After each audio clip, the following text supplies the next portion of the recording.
going to talk today about setting up a game camera. I'm using the Reconyx HC600 HypeFire camera, but this will work for pretty much any kind of game camera that's out there that you're using. When I go into the field, what I like to carry is, of course, you got your camera. I actually have a security box for mine, so I have that. It does require 4 bolts that come with it that will screw into the tree through the back of these holes that you can use. So to do that, you're going to need a power drill. Going to need a drill bit, and for this particular bolt, going to need a socket and an adapter to connect to my power drill to do that. If you don't have a power drill, there are manual drills out there for woodworking and stuff that can still be found. I picked this one up a while back at a garage sale near my home for like $1, and so we'll give it a shot and see how it works. I also use Master 911 locks. I find them to be really tough locks. When you buy them, they're a bright yellow, so I usually try to paint them like OD green or some type of color that's in the environment I'm working in. This lock I just used camo tape because I was already out in the field and hadn't had time to paint it, so you can get that type of thing. Even black tape will be better than nothing. We're going to use camo burlap, so really if I was in a pinch I could just use that to cover the lock whatever color it is. I carry a GPS because I obviously want to mark where my cameras are. I'm near my home. I'm just doing some pre-testing of these cameras before I put them out long-term in the field, so I don't really have to have this because I know the area really well, but I would highly recommend you use some type of GPS to mark your cameras where they are. I use up to 20-something cameras with a team of mine, so this is definitely a piece of machinery we need. Other things you might need, magnetic level is great, especially when you're using the security box. It will just help you when you're putting it on the tree to keep the box level, just so you know the pictures are right and not cockeyed or something. I keep a tape measure. When the camera is in the box on the tree, if you're doing a lot of wildlife studies, you may need to be able to gauge height and stuff of animals and know exactly what the height of the camera was. So by setting it on the tree, we use the lens right here as the focal plane and then measure from there down to the ground so you know exactly the height of the camera's lens. So tape measure is a good thing. I'm probably going to be baiting in the area. I don't normally do this, but being I'm around my home, I don't have a lot of time to test these cameras, so I'm just going to use some water-based tuna in water, and got a can opener for that. And a little paintbrush is nice to clean out if you're drilling in the camera or when you come back to check the camera, because you're going to have cobwebs and stuff. A lot of times insect matter left on the camera, so you want to clean that up. Keep that lens area clean, so you have really nice pictures. The bungee cords that came with my security box, actually these came with the camera. These are helpful, for holding the camera to the tree or something while you're working. And the camo burlap that I use, it's made by a company called Hunter's Specialties. I'll put a link in the show notes.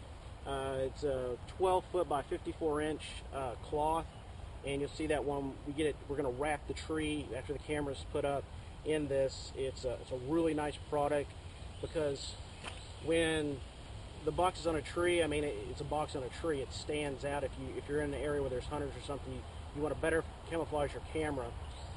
This will give it more of an organic look, and a lot of hunters will just walk right by and not ever see it. And last thing is, now if you're only working with a camera too, this might not be something you need, but I've made data sheets because I have so many cameras, and I've had problems with cameras in the past, so I find that it's better to kind of keep the lifespan, a log of the camera, especially when you're putting the camera out. There's so many settings on these cameras. I've got a checklist on here of what the settings on the camera were, and if I use any scents, what those were, and direction of camera, height of camera, and when the camera's the maintenance check is on it. So just as detailed as you want to get on this, you can. So let's get started putting this camera in the tree and go through that. Okay, so I'm going to go ahead and mount this box to the tree. This particular tree has some bark that's kind of sticking out, so I need to kind of level this down. So another good tool to have is a good knife. A saw is good if you have small branches that are in the way you need to clear out. So I'm going to work on this.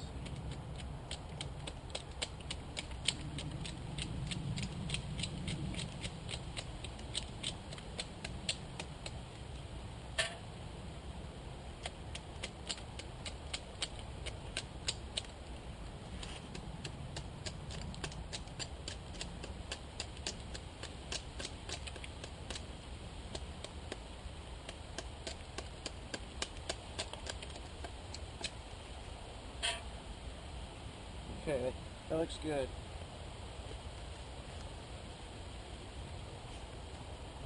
So I'm going to go ahead and mount the camera up.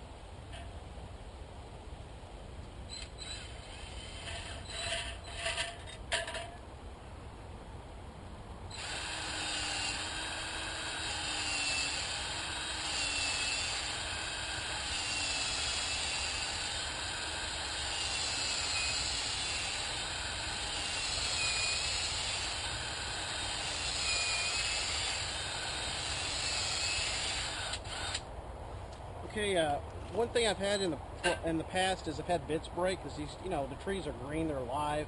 So you want to go in just a little bit, pull back out, let these wood chips get out. The last time when I set on cameras, actually had a bit break. This is about a 1/2 inch bit. That's probably about as small as you want to go, and the smaller ones just seem to break. So I got the first hole drilled. I'm going to drill a couple more.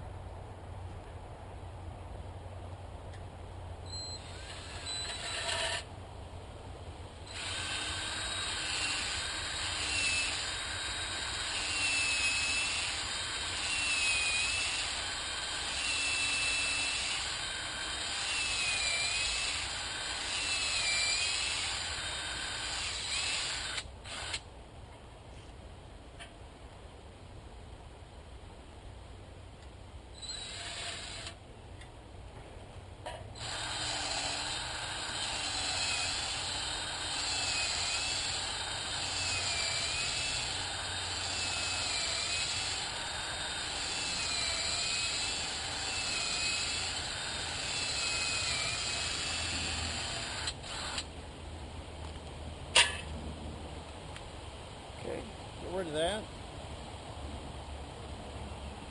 Got a 7/16 bolt or socket. That works for the size bolt that came with the Reconics security box.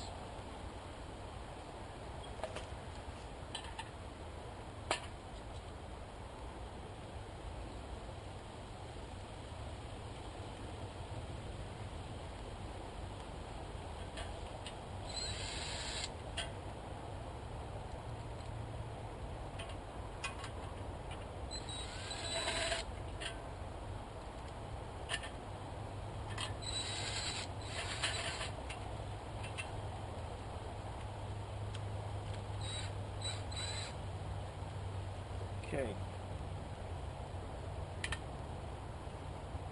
And that is spot on level. I actually should have used the level when I was drilling the holes. Another thing that would be nice I didn't bring is if you could bring some kind of extender that's out about that much further, because the bottom at the top of the box usually hits the drill and kind of mess up the bolts.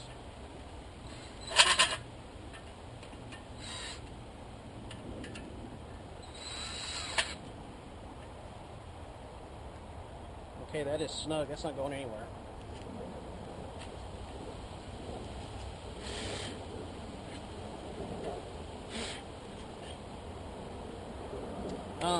Since I work with so many cameras, I actually just put blue tape on the back and name them.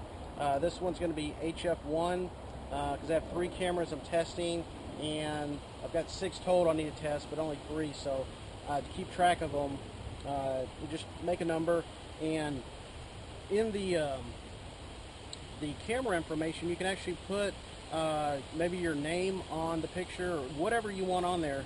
If you're with the team, maybe the name of the team. I just put HF1 for these since they're test cameras. When they go out in the field, I'll rename them for that specific area. Because we're dealing with my team and I have a couple dozen cameras out, so there's a lot to keep track of. So just something more to add into a data sheet if you make it, and just important information that might help you out. So we got that put in.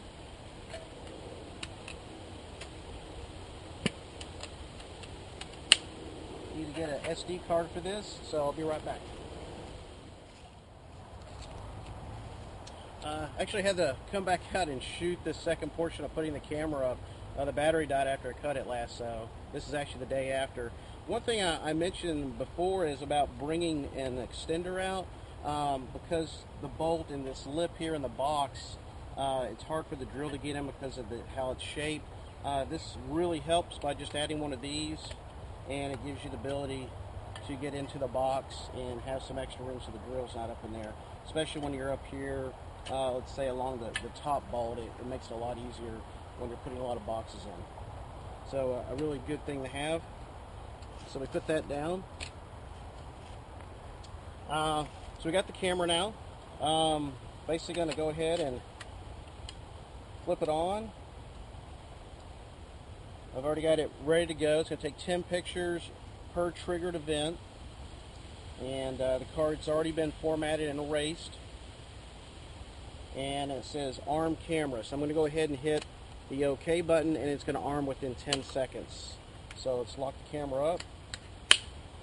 Place it in. Check our door. Put it down in.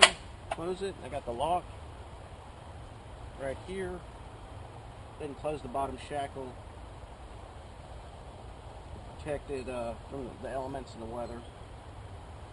And probably going to do it this way. So now we're locked up. Now this is way too bright. I wouldn't want this just hanging here, so I'm going to go ahead and wrap this tree and the camera in burlap to better camouflage it. So let me get the burlap.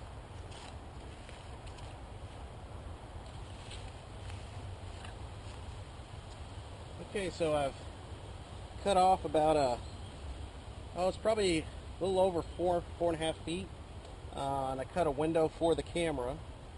So I'm going to be kind of quick about this because the camera is taking pictures. So I'm just going to wrap it.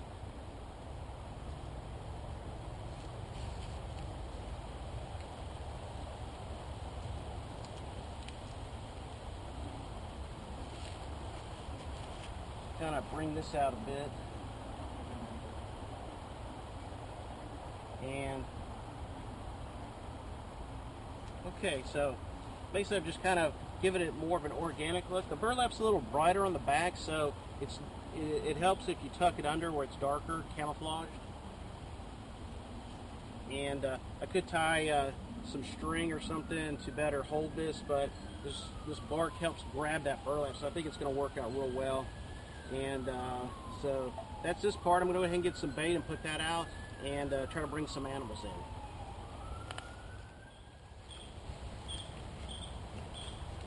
Going ahead and open the can of tuna to try to speed the process up of bringing animals in to capture pictures quickly, because I don't have a lot of time to test this camera. So I'm going to spread the bait out in front of the camera.